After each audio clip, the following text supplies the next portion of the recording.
Hi, I'm in Pantazi. Again, the question keeps coming up, well, what's the difference between a pressure point and Kyusho? Well, let's put it this way, and I'm going to be a little tongue-in-cheek here, but the question is getting, a little bit long in the tooth. It's what a pressure point is. Let's face it. If you take your finger and put enough pressure on someone's body anywhere, it's going to hurt. Okay, but there is a huge difference between pain and dysfunction. Pain compliance is one thing. There's people that have a huge tolerance to pain. However, the neurological system still functions in their body. Hitting the Kyusho targets, not the pressure points, okay, is going to cause a dysfunction because it's on a nerve, a blood vessel, an internal organ, or a structure that affects the person's physiology or functionality. In our case, we try for functionality. We don't try to really mess up the physiology, and there's a huge difference between those two as well. Let me explain a little bit. Physiology is how your body's going to perform its functions. All right, that's going to be your digestion, respiration, that kind of stuff, your life-sustaining things. Yes, Kyusho can mess that up.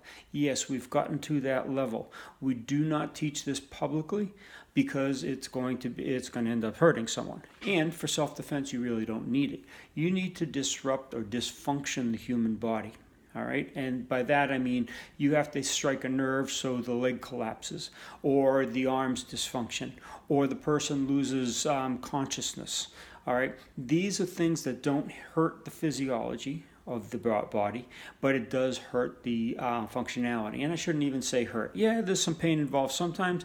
If you get knocked out on a head target, for example, or even some of the body targets, you don't feel pain. You'll feel a shock in the body, not pain, and then your body just won't function. You've seen many times in the past where we've done knockouts, okay, or what we term knockouts. Not fully functional knockouts where they're completely unconscious. There's no reason to put a person in that stage just for demonstrative purposes. But what they do is when they try to get themselves back up, you see they're a little bit conscious and they try to pull themselves up and they can't. That's because their body is not functioning. So that's another difference between pressure points and Kyusho. Also, the term vital targets for Kyusho. That's important for a distinction. However, I want you to understand that certain things that are called vital points really aren't. Let's take the eyes, for example. Okay, the eye is termed as a vital point by everybody. And yeah, it sucks to get poked in the eye. Yeah, it's debilitating, okay? But here's the thing. If you lose an eye, you live. Okay. Again, if you lose a gallbladder, here's another question. Okay, you got all these pressure points and these pressure point meridians. Say you get your gallbladder removed. Does your your gallbladder meridian disappear? No. Do you die? No. All right, so there's a distinction there.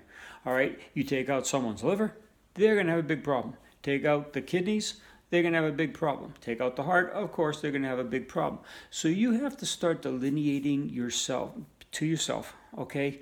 What's a pressure point thing? Okay, what's a vital target? What am I actually trying to accomplish?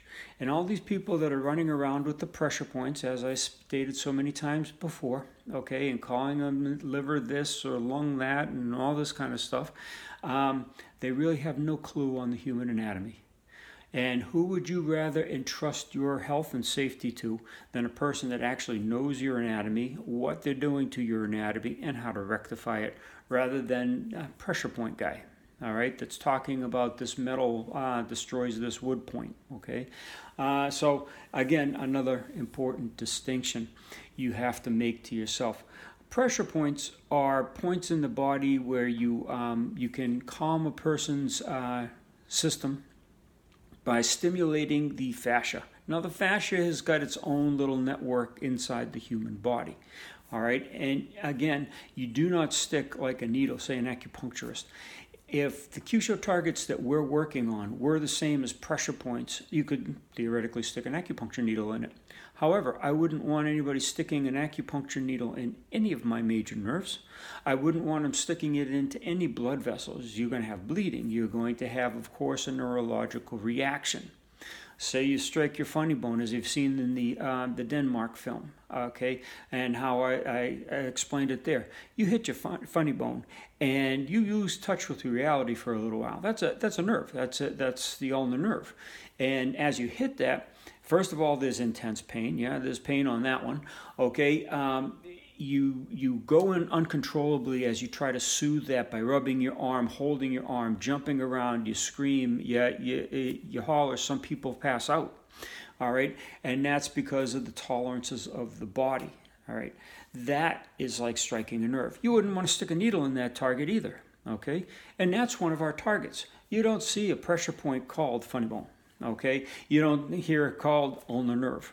All right, you hear pressure points called by other names other than nerves. Now, the Chinese know what a nerve is. They know what a blood vessel is. However, they have a separate designation for pressure points and pressure point meridians, correct? All right, so if they have a separate terminology for a pressure point meridian and the nerve, okay, then they're two separate entities. Okay, it's as simple as, I don't know how else to simplify it for you folks, okay? It's not pressure points, all right? And again, I got off on a tangent because even one of my own guys has asked about this. And yes, we used to do pressure points a long time ago. Most of my videos from Budo were with pressure points. And the reason being, that was the dogma we were taught, number one. And number two is I was trying to wean people off it slowly. And you know, I've been trying that for like 10 years now, and people are still coming back saying, well, what's the difference between a pressure point and a Kyusho target? Well, if you read the old master's documents in Ohan Soken's note, Fujita notes, and I keep repeating these as well.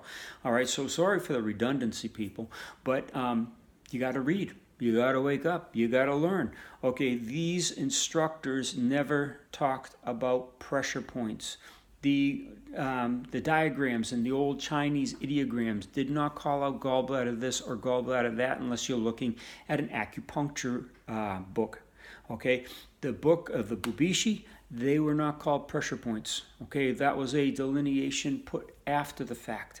All right, these are targets. They're called things like Ratsichin or the moon opens or something, you know, very esoteric in the naming, because that's the Chinese way of talking, okay, and describing things. They're in pictures, they're in ideas. They're not in literal translations. But they did not ever correlate with the acupuncture points or acupressure points as we know them today. So again, there's some of the differences. Hope it sticks this time, folks. You can keep going with your pressure points and you can get some limited results. If you want your skill to be the higher level, you have to train the way the old masters did. Use the real targets that are in the Bubishi and all these other manuals and documents. That's how you're going to understand the real Kyusho. If you want to understand how to hit someone on a pressure point, then go ahead. Okay, it's the way you want to develop. It's the skill level you want to attain. All right, but I wouldn't rely on pressure points in a real combative situation. Kyusho targets, absolutely. They've proven themselves time and time again. Pressure points, not so. So think about it, folks. Hope you enjoyed the film. Take care.